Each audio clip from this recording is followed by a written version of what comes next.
everyone, welcome to my channel. I'm Donna Abrahams, the Metal Medium. Today I thought we would talk about old souls. It's actually something I get asked quite a bit about. How do you know if you're an old soul?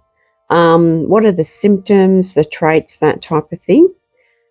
Basically, obviously an old soul is someone that has been here before, reincarnated, and you might find that, especially parents out there, you're probably finding that, when you have a baby, they could even be, for starters, have a birthmark.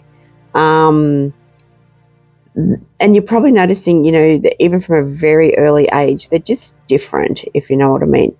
Look, an old soul, again, has been here before, and you probably, when you hand a baby around, the baby might, warm up to some people and then scream its head off when it's in someone else's arms or their presence, if you know what I mean, because they've got the ability to tune into energies. Old souls too, especially as children, will most likely get frustrated very easily. It's like you can give them a toy to do a puzzle, do you know what I mean? And they're like, okay, this looks familiar. I think I know how to do this, because basically there's like a little chip that's imprinted into the brain that still has, memories and everything stored on it from a previous life.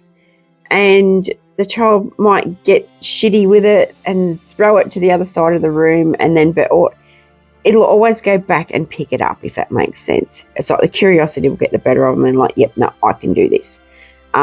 This is something that I've carried with me for all my life, even into I'm in my mid-50s now, and I still do it. I'll give it a go. I'll crack the shits with it. Do you know what I mean? And then it's not getting the better of me. I'm going to go back and I'm going to do it again, and I'm going to do it properly. And sure enough, it does work. But it can be quite frustrating, especially if, you're going, how can I put it? You've got a child that's going through it as well. They're always very sensitive. You're probably finding that rather than being in a group of, 20 kids, that only, rather be around one or two, that type of thing. Or they may not be very sociable at all. They may be drawn more to animals. I know I was always drawn more to animals than I was humans, because animals don't judge, you know what I mean? They love you unconditionally, that type of thing. They may be having a little bit of trouble learning as well. I'm dyslexic. I always have been. Rather than read a book, I'd just sit there and just love looking at the pictures, that type of thing. They might be quite musical as well. That is me to a T. Always love my music. But again, look out for a lot of the symptoms they have social problems where, again, they do not feel comfortable around large groups of people. And an old soul, again, they're usually pretty psychic as well, especially as children. Like they always say all children are psychic, because they're so pure and innocent, if you know what I mean.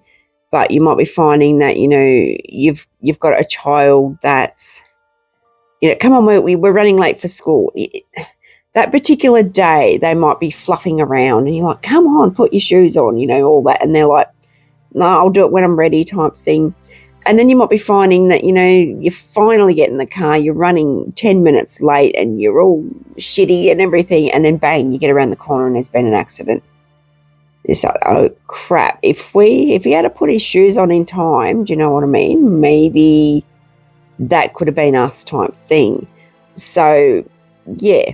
So again, look, I get a lot of people come to me that actually have children that are very, very sensitive. Again, avoid people. They don't do well at school. They'd rather be in a classroom with 5 kids than 50, if that makes sense. I absolutely hated school. I used to lock myself in the old Thunderbox. That's how, yeah. And I hated it. I just wanted to be home with my animals. Pardon me, if that makes sense. So, and again, super sensitive to foods, things like that. They might get a lot of allergies to certain things. But an old soul, you can usually tell by the eyes, and again, I get a lot of people that the second their baby was born, they looked into their eyes and like, oh my God, this child is freaky. It's been here before. And again, they might come up with psychic predictions, say and do a lot of things that spin you out type thing. But they always say too, when we have been reincarnated, we do bring things from our past life over to this one. And unfortunately, we can bring a lot of mistakes. And they always say if we don't get it right in the previous life, we are put back in this one to actually do it again. And I've said to them up there, no more, I'm too tired. I've had enough. No, this is it, no more.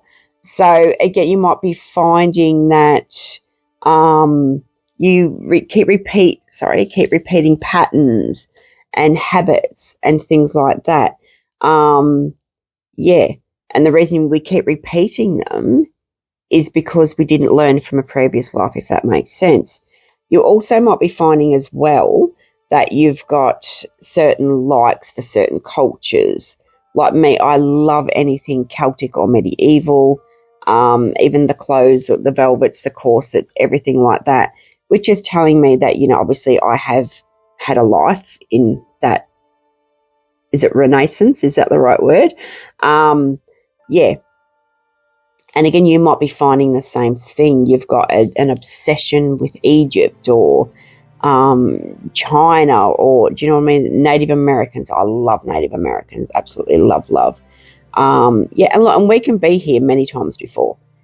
We can be here as the opposite sex. We can even be an animal in a previous life. We can come back as an animal, if that makes sense. I've actually had quite a few animals that I know that have been more than an animal. They've been human. They've been a human in an animal body. And again, you're probably finding that you've had that as well. I mean, like we actually, like me, I bond with my animals, something shocking, because I don't have human babies. And you just know they're different. You look into their eyes, and it's like you're looking into their eyes and you're looking into their soul.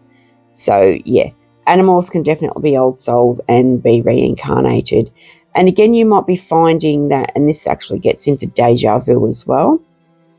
If you know what I mean. So, yeah. And the deja vu is when we go into someone's house. Your best mate might have just bought a new house, and it's old and it's got to be restored, needs a lot of work doing to it. You walk in that door and you think, oh, this feels weird. This is really odd. Do you know what I mean? And then you'll go into a bedroom and there's an old painting on the wall, and you think, I've seen that before. This is freaky. What's going on? Do you know what I mean? As I said, deja vu is, you get that feeling, that sensation that you've actually been in that house before, or you might get it around people. And again, when we get into twin flames, that type of thing, that's a past life connection as well. So again, you've been together in a previous life, you're thrown back together in this one. I'll do a proper subject on twin flames and soulmates at another date. But it can get quite freaky, especially the deja vu thing. And look, that can happen. I always say we can astral travel in our sleep. So we may have astral traveled to this house. This house might be 100 years old and you're 40. You might have had a previous life in that house, if that makes sense. So it can get quite freaky. This is why I tell a lot of people to journal. If you have been getting a lot of really weird sensations, so when I do anything spiritual, I get touched a lot on the face. It can be quite annoying because you're like, oh my God, what have I got crawling all over me? But yeah, I always tell everyone, get a journal, write in it every day your thoughts, your feelings, because the majority of old souls are psychic. You've just been born with that ability because you've been here before. And again, you're probably finding you meet people and you're like, no, we've met before. And you're like, no, and it does your head in.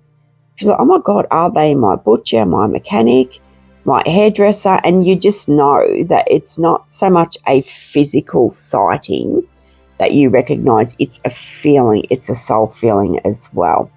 So again, look, it can suck to be an old soul. It really can, because you're always tired, because again, you're repeating it, you're doing it again over and over. And they always say, if you don't get the lessons right in your previous life, you will bring them over into this one. And lessons can be anything. Do you know what I mean? A lot of mine is being too, how can I put it? I'm not going to say being too nice, but having such a good heart. Letting people take advantage of me, that type of thing. But I'm learning. I really, really am. And, to have just a couple of friends rather than 50 is okay. It's those ones that you do have around you that matter, if that makes sense as well. So I'm going to be doing a lot more of these little topics on my channel. Thank you, everyone out there, for supporting it, by the way. I did have a 3-year gap. I'm going to do another video on why I had a 3-year gap, because I started my channel 4 years ago and then 3 years did nothing with it. I will do a topic on that as well. But anyone out there, if any topics that you'd like me to focus on, can be anything at all. Why does this happen? What does this mean? We're going to do past lives. Again, we've just done old souls, types of abilities, everything, exciting stuff. So please like, subscribe, and comment. I'd be very, very, very grateful. Thank you. And again, comment under this video what topics you would like me to do. So, be kind to yourself. Again, if you are an old soul, it's not easy. It's like we've naturally been given a very difficult path, a very difficult life. But we get there, we manage, if that makes sense. But everyone out there, take care, and thank you for watching.